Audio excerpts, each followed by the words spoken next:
ना मोकळाचे दोन फाडितो काय. प्रेम करायचं तर मोठ्याशी, किरकोळ कारकोळ नादी नाही लागायचं. रावणानं बायको पळवली पण देवाचीच, काय होईल ते होईल. रावण असं किरकोळ कारकोळ कामं करीत नाही मुसलमान. बायको पळवली देवाचीच, काय होईल ते होईल. फायदा झाला काय होईल. बायको देवाचीच पळवली पण फायदा झाला, आणि आपलं येणं कुणाच्या नाहीत लागत.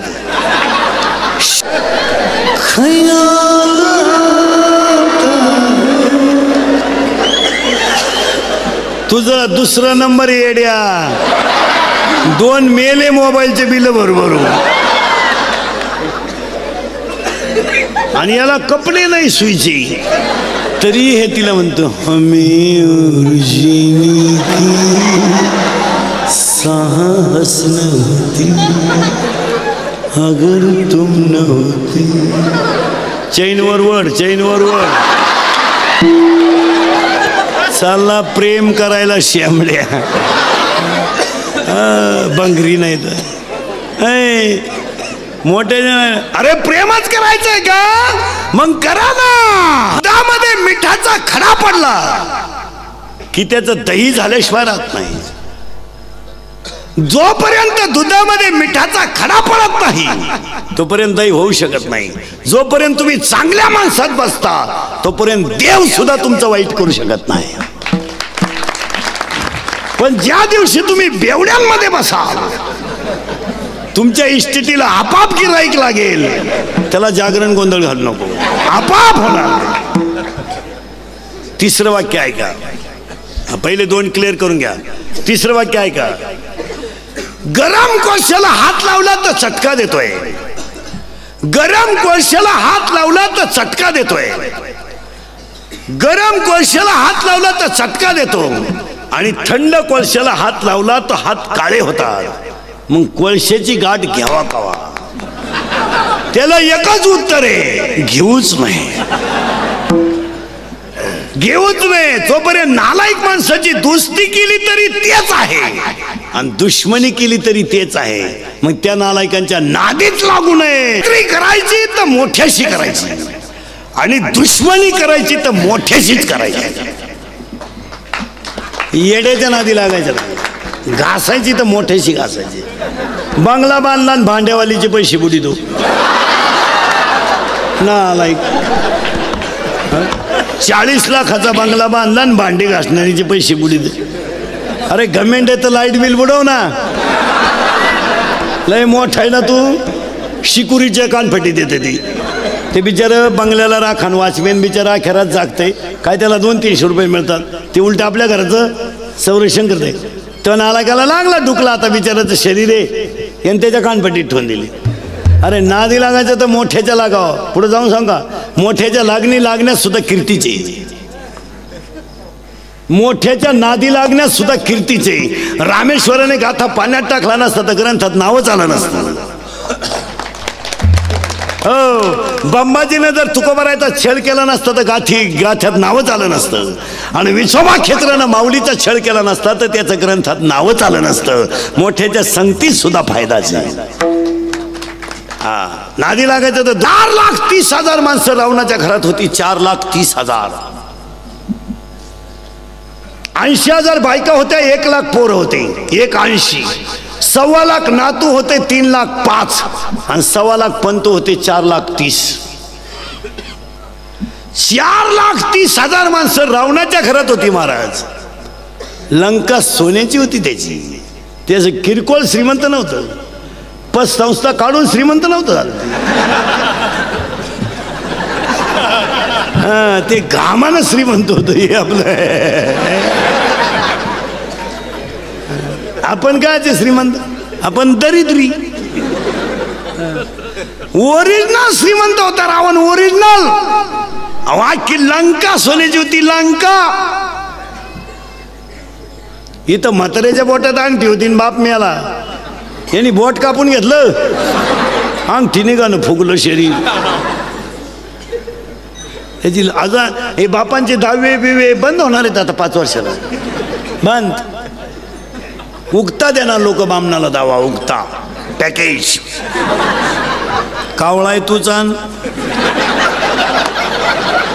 आणि भात आहे तूच शिजव चाल आणि चमन आहे तूच कर. काय डोक्याला फरक नको. तुला नाही कोणी भेटलं ज्याचं प्रवचन ठुलंय त्याचा कर. काळ नालाय काला महाराज. हो काळ बदललाय. रावणाला 4 लाख बारीक आहे का उदाहरण. ती आपला घोटाळा कोणी केला आहे का. 4,30,000 माणसं रावणाच्या घरात होती महाराज. पण बसलेली माणसं बारीक आहे का. रावणाला इंद्रजित नावाचा मुलगा होता आणि इंद्रजित नावाचा मुलगा त्यानं 14 वेळा इंद्राला हरवलं होतं महाराज. आणि रावण त्याच्या जीवावर उड्या आणत होता फक्त मुलाच्या. फक्त इंद्रजित कसा मरेल हे त्याच्या चुलत्याला माहित होतं, बिभीषणाला. म्हणून चुलता होता तो त्याचा. त्याच्या बापाचा भाऊ ना आजेचा पोऱ्या. इंद्रजिताला माहित, आपलं बिभीषणाला माहित होतं. नीट बारीक आहे का. इंद्रजिताला माहित होतं महाराज, जर बिभीषणाला माहित होतं जर इंद्रजित मेला नाही तर रावण मरत नाही. आणि रावण जर मरत नाही तर भाऊबंदकीत मजा काय. आपल्या भावानं आपण संगच गाडी घेतली याच्यात काय मजा आहे. त्याची धडकली पाहिजे ना आपली वाचली पाहिजे तर भाऊ. आपली लोक आपल्या भावानं गाडी घेतली तर हसत सुद्धा नाहीत, इतकी दरिद्री आहेत. हप्त्यावर घेतली असं म्हणतो, हप्त्यावर अशीच आहेत आपली. हो आता ही लग्न न झालेली पोर आहेत ना, तुम्ही आता नवरदेव नाही म्हणा,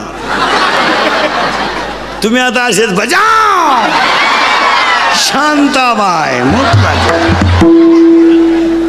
2 वर्षापूर्वी लग्न झाल्यावर सत्यनारायण घालायचे. आता जमलं तरी सत्यनारायण घालायची पळी आली.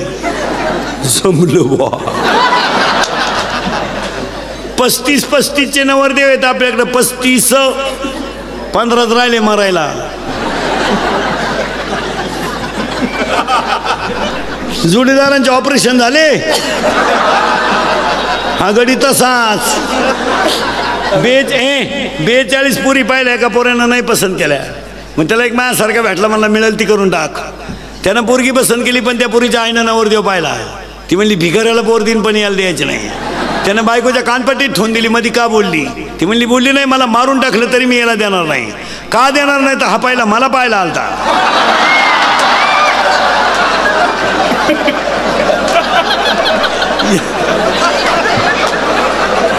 याला नाही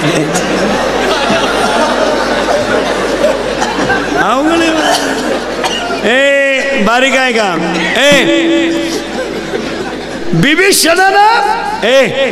बिभीषणाने रामाला गाठवलं. बारीक आहे का. आपण कुठं चालू. 3 माणसं धोकादायक आहेत, मित्र, भाऊबंद आणि पाहुणेराव. बिभीषण रामाकडे गेला आणि रामाला त्यानं सांगितलं तुमच्या खानदानी तुमच्याकडून रावण मारणार नाही, तुम्हाला इंद्रजित मारावं लागेल.